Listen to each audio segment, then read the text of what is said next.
13 जुलाई 2019 की रात महाराष्ट्र के नागपुर हाईवे से एक राहगीर गुजर रहा था। उसने देखा कि सड़क किनारे एक लड़की औंधे मुंह पड़ी हुई है। वो पास गया और जब वो उसे पलटकर देखता है तो उसके पैरों तले जमीन खिसक गई। लड़की का चेहरा इतनी बेरहमी से कुचला गया था कि पहचानना तक असंभव था। वो आदमी तुरंत पुलिस को फोन करता है। थोड़ी देर बाद नागपुर पुलिस मौके पर पहुंचती है। वो देखते हैं लड़की अच्छे कपड़े पहने हुए है, बिल्कुल वैसी जैसी शहर की आधुनिक लड़कियां पहनती हैं। ये किसी गरीब परिवार की नहीं लग रही थी। उसे देखकर साफ लग रहा था कि इसे यहाँ बेरहमी से मारकर फेंका गया है। लेकिन असली सवाल ये था कि ये लड़की कौन थी और इसके साथ ऐसा किसने किया। धीरे धीरे जांच आगे बढ़ती है और पुलिस को सुराग मिलने लगते हैं। मोबाइल रिकॉर्ड्स और सोशल मीडिया अकाउंट खंगाले जाते हैं। पुलिस को पता चलता है कि लड़की पिछले कुछ महीनों से कुछ अजनबी लड़कों से लगातार चैट कर रही थी, जिनसे उसके घरवाले बिल्कुल अनजान थे। यही लड़के उसे बड़े सपनों और मॉडलिंग करियर का लालच दे रहे थे। प्यार के नाम पर उसे बहकाया जाता है और धीरे धीरे उसे अपने परिवार से दूर कर दिया जाता है। और फिर वही लोग जो उसके सपनों का वादा कर रहे थे, उसकी मौत का कारण बन जाते हैं। क्या ये सिर्फ पैसों और लालच का खेल था या इसके पीछे कोई और गहरी साजिश थी? ऐसी साजिश जो अक्सर मासूम लड़कियों को टारगेट करती है, प्यार के नाम पर, सपनों के नाम पर, और फिर उनकी जिंदगी बर्बाद कर देती है। पुलिस जब हत्यारों तक पहुंची तो पूरा सच सामने आया। कैसे इस लड़की को जाल में फंसाकर इस्तेमाल किया गया और आखिरी में बेरहमी से और हमेशा के लिए उसकी सांसें छीन ली जाती है। लड़की की लाश देखने के बाद पुलिस के सामने सबसे बड़ी चुनौती थी, आखिर इसकी पहचान कैसे होगी।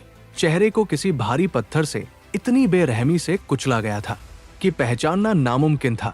साफ था कि कातिलों ने जानबूझकर उसका चेहरा नष्ट किया ताकि उसकी शिनाख्त कभी ना हो पाए।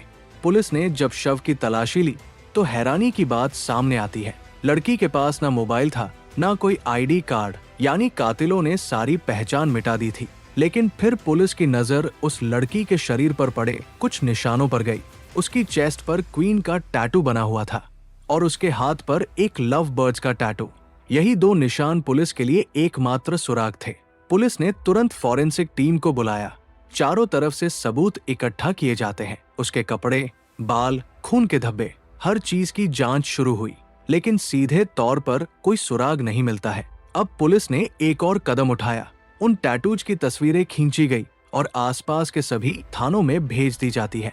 उम्मीद थी कि पिछले 24 से 48 घंटों में अगर किसी परिवार ने अपनी बेटी की गुमशुदगी की रिपोर्ट दर्ज कराई होगी तो इन टैटूज से उसकी पहचान हो जाएगी। लेकिन हैरानी की बात यह रही कि आसपास के किसी भी थाने में ऐसी किसी लड़की की मिसिंग रिपोर्ट दर्ज नहीं थी। यानी मामला अब और रहस्यमय हो चुका था। आखिर कौन थी ये लड़की? क्या वो अपने घर वालों से ही बगावत करके निकली थी या फिर कोई और उसकी जिंदगी को परछाइयों से कंट्रोल कर रहा था? जब पुलिस को स्थानीय स्तर पर कोई क्लू नहीं मिलता है तो उन्होंने लड़की की डिटेल, उसकी हाइट, बॉडी स्ट्रक्चर और टैटू की तस्वीरें सोशल मीडिया पर सर्कुलेट कर दी जाती है। पुलिस को पूरा भरोसा था कि सोशल मीडिया पर डाली गई तस्वीरों से कोई ना कोई तो इस लड़की को जरूर पहचान लेगा। लेकिन दिन पर दिन बीतते गए, पोस्ट वायरल होती रही और फिर भी पुलिस के हाथ सिर्फ निराशा लगती है। ऐसा लग रहा था मानो इस लड़की की जिंदगी पर किसी ने पर्दा डाल दिया हो। लेकिन फिर पुलिस की नजर एक अहम बात पर जाती है। जब लड़की की डेड बॉडी मिली थी उस समय उसने जो कपड़े पहने थे वे बिल्कुल नए थे। उन पर अब भी शॉपिंग मॉल का टैग और स्टिकर लगा हुआ था। यही स्टिकर पुलिस के लिए उम्मीद की नई किरण बनता है। जांच आगे बढ़ती है और पुलिस उस मॉल में पहुंची और उन कपड़ों के सीरियल नंबर से खरीदारी का पूरा हिसाब निकलवाया। तभी खुलासा हुआ कि 12 जुलाई 2019 की रात को एक लड़की ने वहां से करीब 6,000 रुपए की शॉपिंग की थी। अब पुलिस ने उस खरीदारी का बिल निकलवाया। उस बिल से एक मोबाइल नंबर पुलिस के हाथ आया। पुलिस ने तुरंत उस नंबर पर कॉल किया, लेकिन फोन बंद आ रहा था और अब बचता है सिर्फ एक ही रास्ता, उस नंबर की कॉल डिटेल्स निकलवाई जाए। कॉल डिटेल्स से साफ हुआ कि ये नंबर पिछले दिनों किन किन लोगों से जुड़ा था। ज्यादातर कॉल्स दोस्तों और जान पहचान वालों के थे। लेकिन फिर पुलिस की नजर एक ऐसे नंबर पर जाती है जो सीधे उस लड़की के परिवार से जुड़ा हुआ था। पुलिस ने बिना समय गवाए उस नंबर पर कॉल किया और सवाल किया, क्या आपकी कोई बेटी है जो पिछले कुछ दिनों से लापता है? दूसरी तरफ से आवाज आई, हाँ, हमारी बेटी खुशी परिहार पिछले कुछ दिनों से घर से गायब है। बस यही वो पल था जब इस रहस्यमयी केस को पहली बार खुशी परिहार नाम मिलता है। पुलिस तुरंत उस एड्रेस पर पहुंचती है। वहां उसका परिवार मिलता है, जिसमें पिता का नाम जगदीश परिहार था। उन्होंने पुलिस को बताया कि उनकी अपनी कोई संतान नहीं थी, इसलिए साल 2001 में उन्होंने कानूनी तौर पर एक अनाथ बच्ची को गोद लिया था। वही बच्ची आज उनकी खुशी थी। पिता ने भारी मन से कहा, हमने उसे अपनी जान से भी ज्यादा चाहा। कभी उसे ये एहसास नहीं होने दिया कि वो गोद ली हुई है। हमने उसे पढ़ाया लिखाया, लेकिन उसका मन पढ़ाई में कम और मॉडलिंग में ज्यादा था। वो हमेशा कहती थी कि उसे एक मॉडल बनना है, लेकिन माँ बाप की आर्थिक स्थिति इतनी मजबूत नहीं थी कि वे उसके सपनों को पूरा कर सकें, और शायद इसी कमी ने उसे धीरे धीरे अपने ही घर से दूर कर दिया। खुशी परिहार एक ऐसी लड़की जिसके सपनों का आसमान बहुत बड़ा था। उसका सपना था बॉलीवुड में नाम कमाना। कॉलेज में रहते हुए वो छोटे मोटे मॉडलिंग शो करती थी। डिजाइनर कपड़े पहनना, फोटो शूट करवाना, यही उसका शौक था। साल 2019 में उसने मिस इंडिया कंपटीशन में भी हिस्सा लिया था। वहां वो जीत तो नहीं पाई, लेकिन उसके दिल में ये उम्मीद जिंदा थी कि आने वाले सालों में वो जरूर मिस इंडिया बनेगी और फिर बड़े पर्दे तक पहुंचेगी। इन्हीं सपनों के चलते वो अक्सर अपने दोस्तों के साथ फोटो शूट्स पर जाया करती थी। लेकिन धीरे धीरे उसके कानों तक ये सच्चाई पहुंच गई कि वो अपने माता पिता की असली संतान नहीं है, बल्कि एक अडॉप्टेड बच्ची है। यहीं से उसके दिल में दूरी आने लगी। वो अपने माता पिता से कहने लगी, तुम लोग गरीब हो, तुम मेरा खर्चा कभी नहीं उठा सकते, तुम मुझे कभी मॉडल नहीं बनने दोगे। बात बात पर झगड़े होने लगे और फिर एक दिन गुस्से में आकर खुशी ने घर छोड़ दिया। अब तक पुलिस इस लाश की पहचान कर चुकी थी। ये वही खुशी परिहार थी, लेकिन असली सवाल ये था कि खुशी की मौत के पीछे कौन था। जांच जैसे जैसे आगे बढ़ी, पुलिस को एक नाम मिलता है, अशरफ शेख। पुलिस की पड़ताल में सामने आया कि कुछ समय पहले खुशी की मुलाकात अशरफ शेख नाम के लड़के से हुई थी। अशरफ भी मॉडलिंग की दुनिया से जुड़ा था, पैसे वाला था, दिखावे में माहिर था। वो खुशी को महंगे कपड़े दिलाता, गिफ्ट्स देता, यहाँ तक कि उसे एक मोबाइल फोन भी गिफ्ट किया था। धीरे धीरे खुशी पूरी तरह अशरफ की तरफ खिंचती चली जाती है और फिर एक दिन उसने अपने माता पिता का घर छोड़ दिया और अशरफ शेख के साथ लिव इन रिलेशनशिप में रहने लगी। इतना ही नहीं, पुलिस की जांच में एक चौंकाने वाली बात सामने आई। अशरफ के साथ रहने के दौरान खुशी ने अपना नाम तक बदल लिया था। अब वो ज़ारा शेख के नाम से जानी जाने लगी थी। शायद यही वो मोड़ था जब उसका असली जीवन धीरे धीरे किसी और दिशा में जाने लगा। पुलिस ने बिना देरी किए अशरफ शेख को हिरासत में लिया और पूछताछ शुरू कर दी। उसकी हत्या किसने की मुझे नहीं पता है। अशरफ की बातें पुलिस को अधूरी और गोलमोल लग रही थी। शक तो गहरा रहा था, लेकिन सबसे बड़ी दिक्कत ये थी कि पुलिस के पास कोई ठोस सबूत नहीं था जिससे वे उस पर हाथ उठा सके। फिर पुलिस ने उस मॉल की सीसीटीवी फुटेज निकाली जहां से खुशी ने 6,000 रुपए के कपड़े खरीदे थे। फुटेज देखकर पुलिस का शक और गहरा हो गया, क्योंकि वहां खुशी के साथ अशरफ शेख खुद मौजूद था। इतना ही नहीं, जब पुलिस ने उस हाईवे की सीसीटीवी जांची जहां खुशी की लाश मिली थी, तो कैमरे में एक कार कैद हुई थी और वो कार किसी और की नहीं बल्कि अशरफ शेख की ही थी। स्पष्ट दिख रहा था कि उस गाड़ी में खुशी भी उसके साथ बैठी थी। अब पुलिस को पक्का यकीन हो चुका था, जिस रात खुशी की हत्या हुई उस रात उसके साथ आखिरी बार जो इंसान था वो अशरफ शेख ही था। ये सबूत ही काफी थे। पुलिस ने अशरफ को तुरंत गिरफ्तार कर लिया। सारे एविडेंस उसके सामने रखे गए और जब सख्ती से पूछताछ हुई तो आखिरकार अशरफ टूट गया। उसने कबूल किया, हाँ, 12 जुलाई की रात खुशी उसी के साथ थी और उसी ने खुशी परिहार की हत्या की थी। अशरफ ने पुलिस को बताया कि 2018 में उसकी मुलाकात खुशी से हुई थी। दोनों मॉडलिंग की दुनिया में कदम जमाना चाहते थे।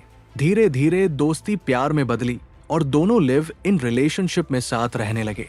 अशरफ शेख खुशी पर तोहफों की बरसात करता रहा। महंगे कपड़े, मोबाइल, गाड़ी, हर वो चीज दी जो एक मध्यम वर्गीय परिवार कभी नहीं दे सकता था। शायद यही वो लालच था जिसने खुशी को अपने असली माँ बाप से तोड़कर अशरफ के करीब ले आता है।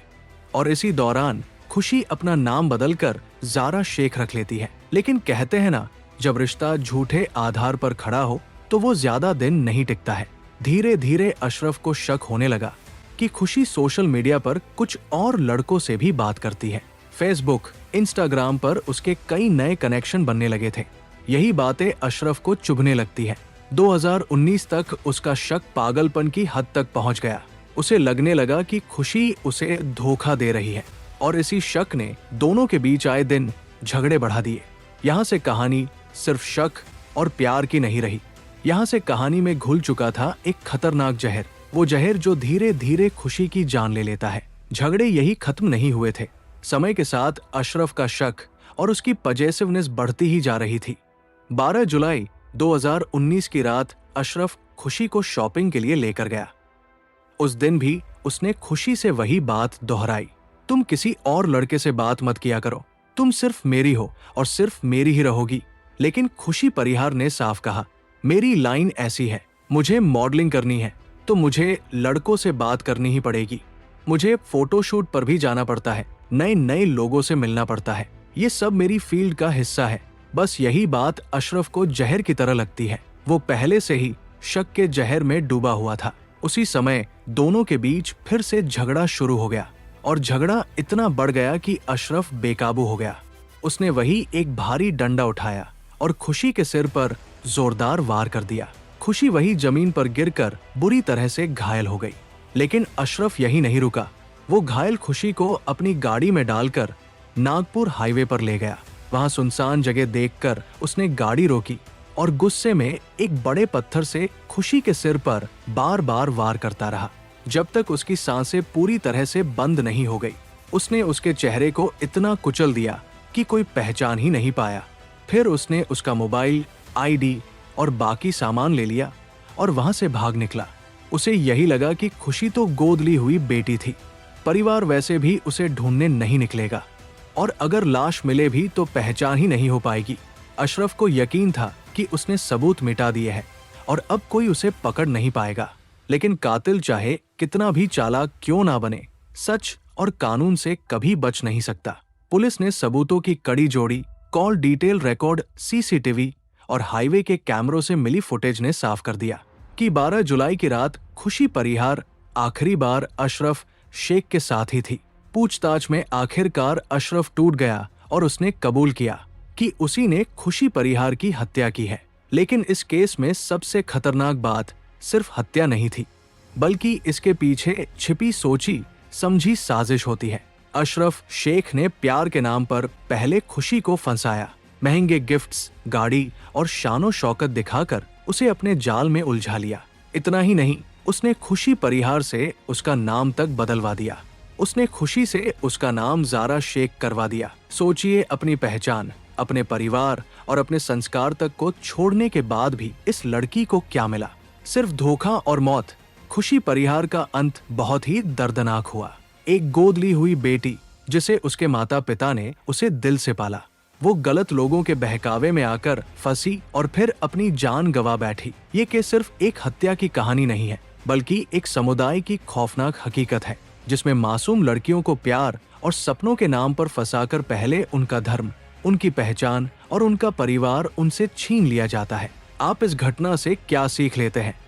हमें कमेंट में जरूर बताइए और ऐसी ही सच्ची कहानियां देखने के लिए हमारे चैनल को सब्सक्राइब करना बिल्कुल न भूलें।